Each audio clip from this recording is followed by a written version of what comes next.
So finally guys, কেমন আছো সবাই? আশা করি সবাই ভালো আছো। আর অনেকদিন পর তোমার সঙ্গে দেখা করছি।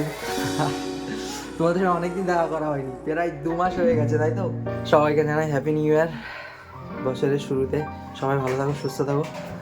তো আজকে অনেকদিন পরে তোমাদের সঙ্গে দেখা করতে এসেছি, কারণ ছেলের পিছনে সময় দিতে দিতে বেশ 2 মাস পার হয়ে গেছে। আবার ছেলে বাড়ি এসে আবার নানু বাড়িতেও চলে গেছে। তোমাদের সঙ্গে এর মধ্যে অনেক কিছুই শেয়ার করা হয়নি, মানে ছেলের সঙ্গে টাইম স্পেন্ড করে তোমাদের সঙ্গে কিছুই শেয়ার করিনি।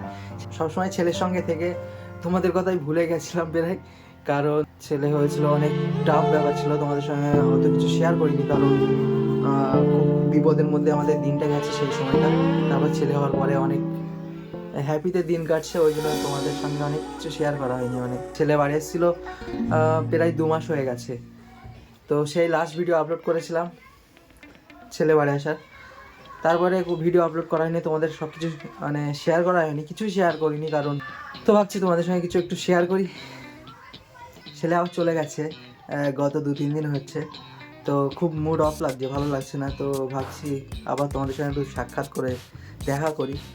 আর দেখো গাইজ, ছেলে থাকলে দিনটা কীভাবে পার হয়ে যায় আমি বুঝতে পারি না, ওই জন্য ভিডিও করার সময়ও হয় না, ওই জন্য ভিডিও করতে পারি না। কারণ তার পিছনে সময় দিয়ে কাজ সামলে, বাড়ির কাজ সামলে সব কিছু, তারপরে কিন্তু এখন তোমাদের সঙ্গে একটু খালি লাগছে বলে তোমাদের সঙ্গে একটু দেখা করতে আসলাম।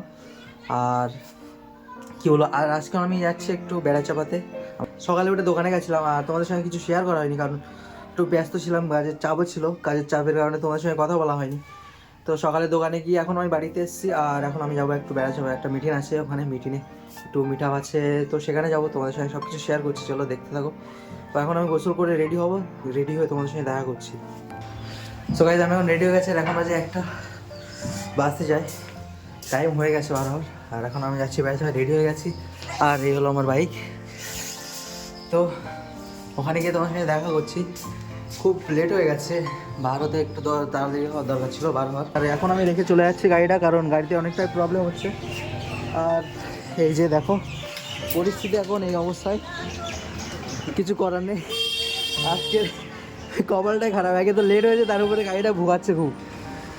তো এখন আমি বার হয়ে যাচ্ছি বাড়ি থেকে, মানে দোকান থেকে বার হয়ে যাচ্ছি, আর দোকানে গিয়ে এখান থেকে বার হয়ে তোমাদের সঙ্গে দেখা করবো ডাইরেক্ট বেড়াচাতে গিয়ে।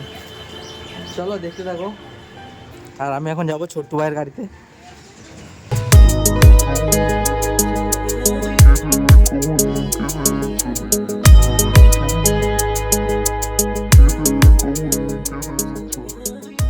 সো গাইজ, আমরা এসেছি নিউ কেয়ার অয়েল ডায়াগনস্টিক সেন্টারের গ্র্যান্ড ওপেনিংয়ে। ডাক্তার আছেন এবং সপ্তাহে 4 দিন সবথেকে অন্যতম যেটা হচ্ছে মহিলা ডাক্তার ডক্টর সৃজনী লাহিড়ী ম্যাডাম আছেন, সুরক্ষাতে করেন, মেঘনাতে করেন। ডক্টর শিফা খান আছেন, খুবই ভালো ডাক্তার, দিল্লিতে বাড়ি ম্যাডামের, এনআরএসের এখন হার্টি করা এসআর। আর ইনি হলেন নিউ কেয়ার অয়েল ডায়াগনস্টিক সেন্টারের ওনার। সবাই চেনেন হয়তো এই মানুষটাকে, তাকে অনেক ধন্যবাদ জানাই আমাকে ইনভাইট করার জন্য। আর এটা হলো রিসেপশন, এই যে রিসেপশন রুম। আমাদের মিটিং শেষ হয়ে গেছে, আমরা এখন বাড়ি থেকে রওনা হচ্ছে। আর এটা হলো রাস্তার ভিউ, তোমরা দেখতে থাকো।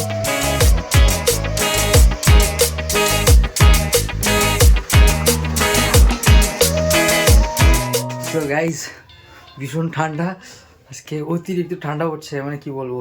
বেড়াচাপা গেছিলাম, মিটিং শেষ করে এখন বাড়িতে এসেছি। তো বন্ধুরা, ওখানে গেছিলাম মানে বেড়াচাপাতে গিয়ে তোমাদের সঙ্গে আর কি বলবো, মানে সব কিছু শেয়ার করতে পারিনি, কারণ ভীষণ মানুষজনের চাপ ছিল এখানে। আর ওখানে হচ্ছে অ্যাকচুয়ালি এক্সরে ঘর, ইউএসজি ঘর, এই যে আর কি new care oil diagnostic centre, ওখানে আমাদের ইনভাইট করেছিল।